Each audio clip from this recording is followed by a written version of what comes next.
السلام علیکم ورحمۃ اللہ وبرکاتہ۔ الحمد للہ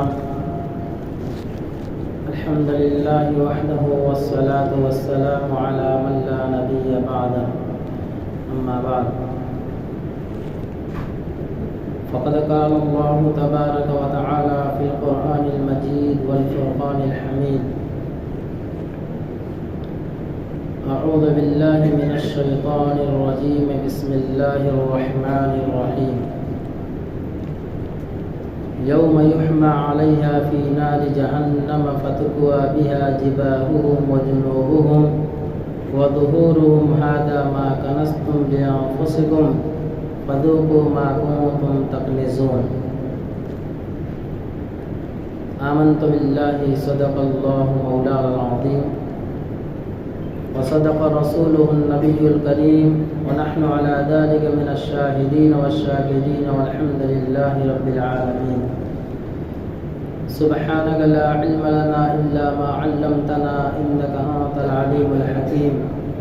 رب اشرح لي صدري ويسر لي أمري واحلل عقدة من لساني يفقهوا قولي۔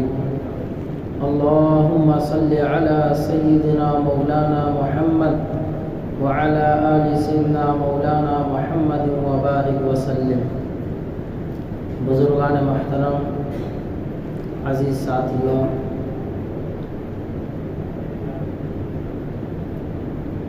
اللہ تبارک و تعالی نے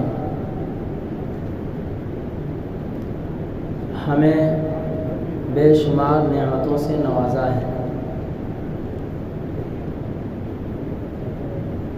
قرآن میں اللہ فرماتا ہے: وَمَا بِكُم مِّن نِّعْمَةٍ فَمِنَ اللَّهِ۔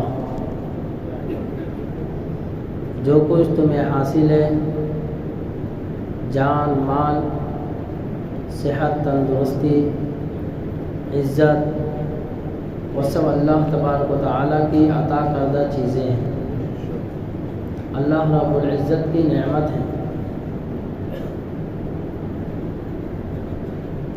انسان کے پاس جو بھی چیزیں اس کو حاصل ہیں، ایک تاجر ہے، اس کی تجارت کے سامان اللہ کی عطا کردہ چیزیں ہیں۔ ایک بلڈر ہے، بلڈنگ بنانے کا کام جو اس کے سپرد ہے، جو وہ کام کر رہا ہے، بڑی بڑی عمارتیں کھڑی کر رہا ہے، یہ بھی اللہ رب العزت کی عطا کردہ نعمت ہے۔ قرآن کریم میں اللہ تبارک تعالیٰ فرماتے ہیں: ان اللہ اشتری من المؤمنین انفسهم واموالهم بان لهم الجنہ۔ کہ اللہ تبارک و تعالیٰ نے مومن کی جان اور مال کو جنت کے بدلے میں خرید دیا ہے۔ ظاہر میں دیکھنے میں انسان یہ سمجھتا ہے کہ جو کچھ بھی میرے پاس ہے وہ سب میرا ہے، میرا حاصل کردہ ہے، میری محنت اور کا ثمرہ ہے۔ حقیقت میں یہ سب اللہ کا ہے۔ پھر انسان کا کیا ہے؟ انسان نے جو کھا کے ہضم کر لیا، جو پہن کے پرانا کر لیا، جو اللہ کی راہ میں خرچ کر لیا، یہ 3 قسم کی چیزیں اس کی ہیں، باقی سب چھوڑ کر کے جائے گا، مال وراثت ہے۔ 2 چیزیں تو اس کی اپنی ذات پہ خرچ ہو گئی۔ ایک طرح کا مال جو اس نے اللہ کی راہ میں خرچ کیا، وہ اپنے لیے ذخیرہ آخرت بنا لیا کہ مرنے کے بعد جب آخرت میں جائے گا تو اس کا بدلہ اس کو ملے گا۔ باقی جو کچھ ہے وہ سب دوسروں کا ہے۔ لیکن انسان اگر کوئی بزنس مین ہے تو یہ سمجھتا ہے بڑا بزنس مین میں ہوں، میں نے بہت کچھ حاصل کر لیا ہے۔ ایک تاجر ہے تو اس کو اپنی تجارت پہ اکڑ ہے۔ ایک بنگلے والا ہے تو یہ سمجھتا ہے کہ سب سے بہترین مکان کا مالک میں ہوں۔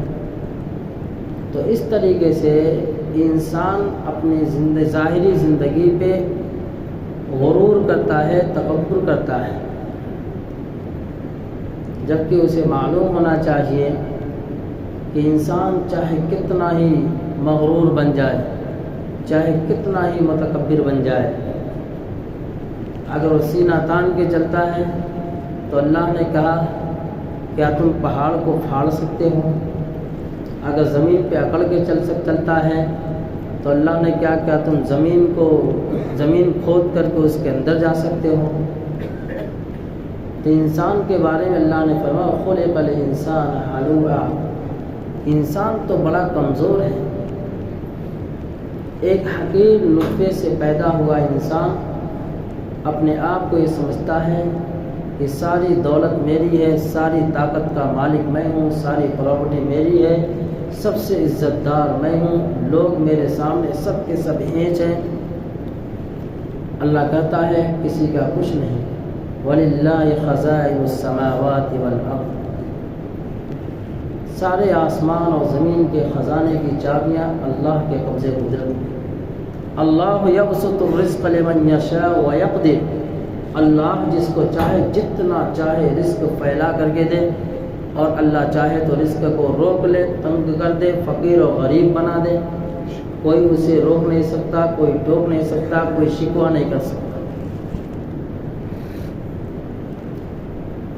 تو آج کے بیان کا تعلق زکوٰۃ سے ہے، مال سے ہے کہ اللہ تبارک و تعالیٰ نے جو مال دیا ہے یہ اللہ رب العزت کی عظیم نعمت ہے، اللہ رب العزت کی عظیم نعمت ہے۔ اللہ تبارک و تعالیٰ نے فرمایا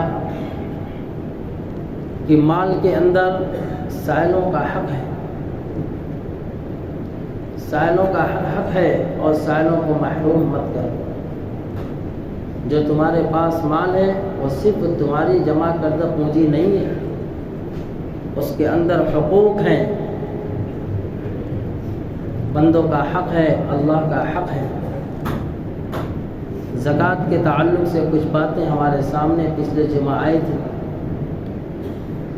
کہ زکوٰۃ کن لوگوں پہ واجب ہوتی ہے، کتنا مال ہو تو زکوٰۃ واجب ہے، یہ بات ہمارے سامنے آئی تھی۔ اب یہ ہے کہ زکوٰۃ کن لوگوں کو دی جائے، کون لوگ زکوٰۃ کے مستحق ہیں۔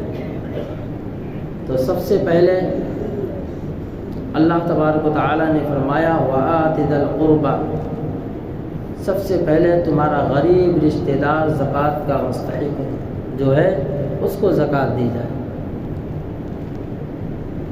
اور زکوٰۃ کے ادائیگی کے اصول اور فروع بیان کیے، فرمایا تمہارے خاندان کے جو اصول ہیں، جو فروع ہیں، اصول اس کو کہتے ہیں جیسے ہمارے باپ، دادا اور دادا، ماں، اسی طریقے سے نانی پر نانی، نانا، اپنی نسل کے اوپر کے لوگوں کو زکوٰۃ نہیں دے سکتے، اس کو اصول بولتے ہیں۔ اور فروع کہتے ہیں اپنا بیٹا، بیٹی، اسی طرح پوتا، پوتی، نواسے، نواسیاں، نیچے کی نسل تک ہم ان کو بھی زکوٰۃ نہیں دے سکتے، چاہے یہ زکوٰۃ کے مستحق بن جائیں، غریب نادار بن جائیں، لیکن ان کو زکوٰۃ دینے سے زکوٰۃ ادا نہیں ہوگی۔ پھر کن رشتہ داروں کو زکوٰۃ دی جائے؟ تو فرمایا ماموں ہے، پھوپھا ہے، خالہ ہے، خالو ہے، اسی طریقے سے بھتیجا ہے، بھتیجی ہے، ان لوگوں کو زکوٰۃ دے سکتے ہیں۔ بہن ہے، بھائی ہے، اگر یہ زکوٰۃ لینے کے مستحق ہیں تو ہم ان کو زکوٰۃ دے سکتے ہیں، زکوٰۃ ان کو دینے سے زکوٰۃ ادا ہو جائے گی۔ ایک شوہر اپنی بیوی کو زکوٰۃ نہیں دے سکتا، ایک بیوی اپنے شوہر کو زکوٰۃ نہیں دے سکتی، باقی تمام لوگوں کو زکوٰۃ دے سکتے ہیں۔ تو یہ تو زکوٰۃ کی ادائیگی کا پہلا راستہ ہوا کہ ہم رشتہ داروں میں کن کو زکوٰۃ دے سکتے ہیں۔ اس کے علاوہ مدارس کے سفراء آتے ہیں، مدارس زکوٰۃ کے مستحق ہوا کرتے ہیں، وہاں غریب نادار طلبہ پڑھتے ہیں، ان پہ زکوٰۃ کی رقم خرچ کی جاتی ہے اور اس کے ذریعے سے وہ دین کی تعلیم حاصل کرتے ہیں۔ اسی طرح محلے کے اندر غریب نادار ہیں جو زکوٰۃ کے مستحق ہیں، ہم ان کو زکوٰۃ دیں گے۔ اور فرمایا تم ڈھونڈ کر کے ایسے مستحق کے پاس زکوٰۃ پہنچاؤ جن کو دینے سے زکوٰۃ ادا ہو جائے۔ ایسا نہیں کہ ہم ایسے لوگوں کے پاس زکوٰۃ دے رہے ہیں جو زکوٰۃ کا مستحق ہی نہیں، اس کے پاس خود مال ہے، اگر اس کے بعد نصاب کے بقدر مال ہے تو ہم اس کو زکوٰۃ دیں گے تو زکوٰۃ ادا نہیں ہوگی۔ اب کچھ لوگ ہیں جن کو عادت ہوتی ہے مانگنے کی، حالانکہ وہ صاحب نصاب ہیں، تو اب زکوٰۃ کی رقم اس کو نہ دیں۔ اس نے سوال کر لیا، اللہ کے نام پہ ہاتھ پھیلا دیا، ہم اس کے حق میں صدقہ خیرات کریں۔ صدقہ ہم کسی کو بھی دے سکتے ہیں، نفلی صدقہ ہے، ہم اس کو کسی کو بھی دے سکتے ہیں۔ صدقہ خیرات یہ ایک اللہ کے نام پہ خرچ کرنا ہے، اس لیے فرمایا بہترین صدقہ جو تم دیتے ہو لوگوں کو وہ تمہارے بیوی بچوں پہ جو خرچ کرتے ہو سب سے بہتر صدقہ ہے۔ پھر فرمایا کہ اللہ تبارک تعالیٰ نے جو مال دیا ہے اس مال کو جمع کرنے میں کنجوسی، بخیلی، بخل سے کام نہ لو۔ بخل انتہائی بری چیز ہے۔ روزانہ صبح صبح فرشتہ اعلان کرتا ہے کہ اللہ اس شخص کے مال کو برباد اور ہلاک کر دے جو اپنے مال کو جمع کر کر کے رکھتا ہے، لوگوں میں خرچ نہیں کرتا، بخل کرتا ہے۔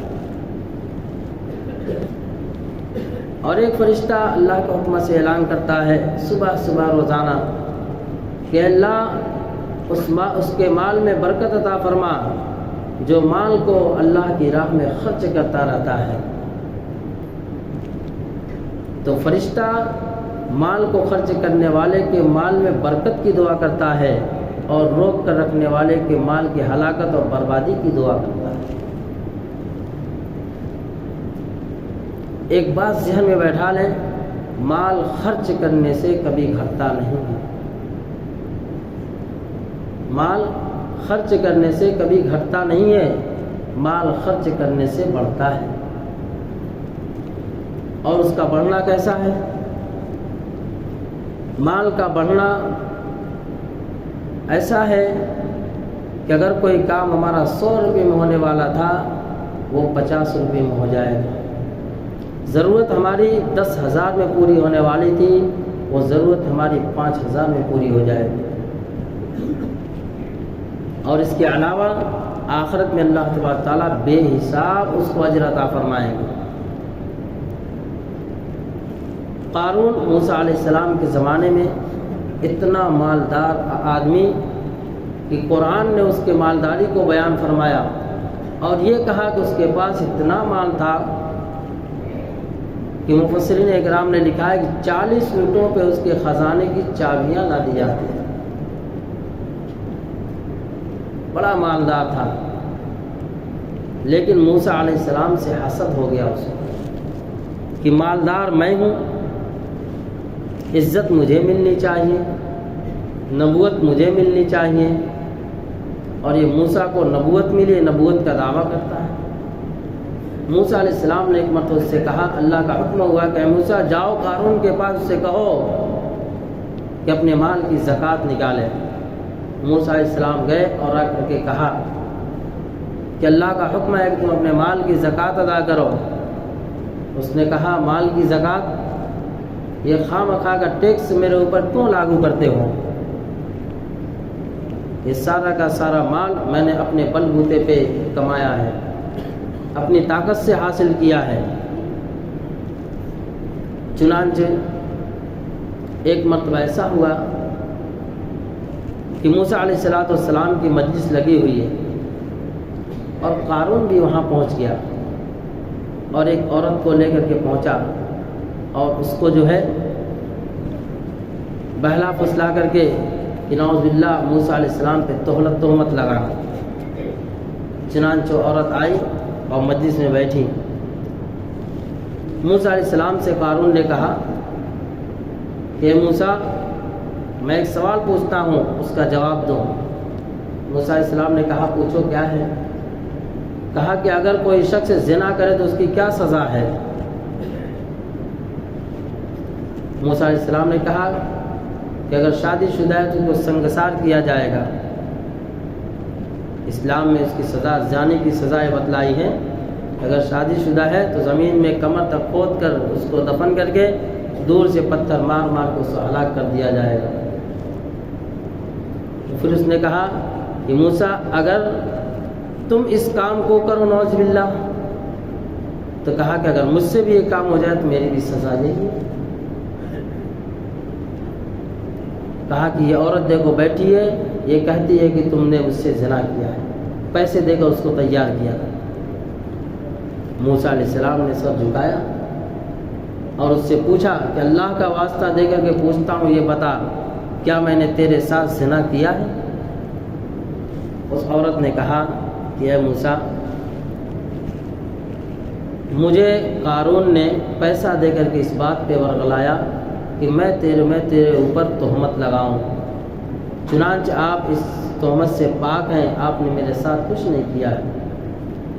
موسیٰ علیہ السلام سجدے میں گرے، اللہ کی طرف متوجہ، اللہ تعالیٰ کی طرف سے وحی آئی کہ موسیٰ کیا بات ہے؟ کہا کہ باری تعالیٰ آپ نے مجھے حکم دیا کہ قارون کے پاس جاؤ اور جا کر اس کے مال کی زکوٰۃ نکلواؤ۔ اس نے زکوٰۃ تو نکالا نہیں، الٹے میرے اوپر زنا کی تہمت لگائی۔ اے اللہ اس قارون کو خزانے صحیح زمین کے اندر دھسا دے۔ روایتوں میں آیا ہے کہ وہ زمین کے اندر قارون خزانے صحیح دھسا دیا گیا اور قیامت تک وہ زمین کے اندر دھستا ہی رہے گا۔ تو یہ تو ایک واقعہ تھا۔ قرآن نے بیان فرمایا یوم یحمى علیہ فی نار جہنم،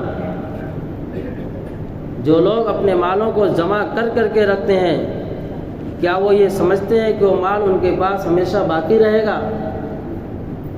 یاد رکھیں کہ جو لوگ مال کی زکوٰۃ نہیں ادا کرتے، یوم یحمى علیہ فی نار جہنم، اپنے اوپر جہنم کی آگ کو داغا ہے۔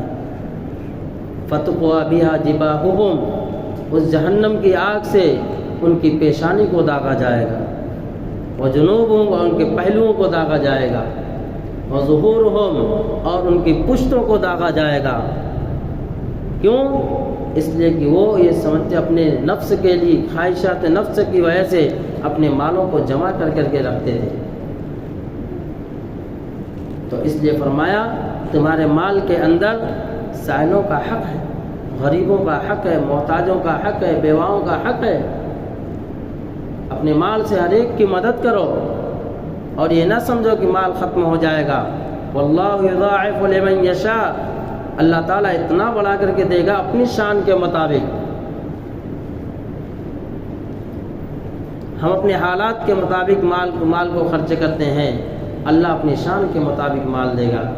اس لیے فرمایا حلال طریقے سے رزق کماؤ، ایسا نہ ہو کہ ادھر سے بھی لے لیا، ادھر سے بھی لوٹ لیا، اس کا بھی ہڑپ لیا، اس کا بھی قبضہ کر لیا۔ آج ہماری حالت ایسی ہو گئی۔ ایمان والے کی زبان پر یہ الفاظ ہیں، جھوٹ نہیں بولیں گے تو مال حاصل نہیں کر سکتے، دھوکہ نہیں دیں گے تو دھندا نہیں ہوگا۔ افسوس ہے ہماری زبان، ہم ایمان والے ہیں، اللہ نے روزی کا وعدہ اللہ نے خود ذمہ لے لیا ہے، اور پھر اس پر سے ہم یہ سمجھیں بغیر جھوٹ کے، بغیر دھوکہ کے ہم مال نہیں کما سکتے، روز رزق نہیں ملے گا۔ خدا را اگر ہمارے پاس حرام کمائی ہے تو اس سے توبہ کریں، مشکوک کمائی، شبہے کی کمائی سے توبہ کریں، اللہ سے حلال رزق مانگے، اللہ تعالیٰ یقیناً ضرور دے گا، یقیناً اللہ رب العزت ضرور دے گا۔ ایک صحابی تھے ثعلبہ بن حاتب رضی اللہ تعالیٰ عنہ، رسول اللہ صلی اللہ علیہ وسلم کی خدمت میں آ کر کے دعا کریں یا اللہ میں غریب نادار ہوں، مفلس ہوں، میرے لیے مال کی دعا کر دیجئے۔ اللہ کے نبی نے کہا ایسی دعائیں نہیں کرایا کرتے، اللہ تعالیٰ جس کو جتنا دیتا اس پہ راضی رہنا چاہیے۔ وہ چلے گئے، 1 بار آئے، 2 بار آئے، 3 بار آئے۔ اللہ کے نبی صلی اللہ علیہ وسلم نے کہا جا تجھے اللہ تعالیٰ مالدار بنا دے، تو نے نبی کی باتوں پہ، نبی کی خواہش پہ، نبی کی باتوں پہ راضی نہیں رہا، رضا و خوشی کا اظہار نہیں کیا، تجھے مال چاہیے، جا تجھے اللہ مال دے دے۔ اتنا مال ہوا، اتنا مال، بکری اس نے خریدی، اتنا مال ہوا، کیڑے مکوڑوں کے طریقے سے بکریوں کا ایک ریوڑ تیار ہوا۔ نتیجہ یہ ہوا کہ مدینہ چھوڑ کر اسے جنگل میں جانا پڑا، اور مدینہ کی مسجد سے اور مدینہ حضور پاک صلی اللہ علیہ وسلم کی زیارت سے محروم کر دیا گیا۔ جب اللہ کے رسول صلی اللہ علیہ وسلم نے زکوٰۃ کے لیے بھیجا قافلہ، تو اس نے زکوٰۃ دینے سے آنا کا نہیں کیا، بعد میں آیا اور آ کر کے کہا یا رسول اللہ میری زکوٰۃ لے لیے۔ اللہ کے نبی نے کہا اب تیرے بارے میں اللہ نے آیت نازل فرما دی ہے کہ ویحک ثالبا ویحک ثالبا، ثالبا تو نے اپنے حق میں بربادی حاصل کر لی ہے۔ اللہ نے کہا ایسے شخص کا مال نہ ہو جو ٹال مٹول کرنے والا ہو۔ ابوبکر کا زمانہ آیا، عمر کا زمانہ آیا، عثمان کا زمانہ آیا، تینوں زمانوں میں زکوٰۃ لے کر کے آئے، لیکن اس کی زکوٰۃ تینوں خلفاء نے قبول نہیں کی۔ تو اللہ تبارک و تعالیٰ جب مال دیتا ہے تو اللہ کی راہ میں خوش دلی کے ساتھ خرچ کیا کرو۔ ایک تو یہ ہے کہ زکوٰۃ فرض اس کو ادا کرو، اور دوسرے نسبی صدقات سے اپنی آخرت کو سنوارو، بلاؤں کو ٹالو، اللہ تبارک و تعالیٰ سکون اور جو ہے سکون والی زندگی حاصل کرو۔ خوب مال اللہ کی راہ میں خرچ کرتے رہو۔ اللہ تبارک و تعالیٰ ہمارے مالوں میں برکت عطا فرمائے اور ہمیں ان سب باتوں پہ عمل کی توفیق عطا فرمائے۔ حلال پاکیزہ طیب روزی اللہ تبارک و تعالیٰ ہم سب کو عطا فرمائے۔ وآخر دعوانا الحمد للہ رب العالمین۔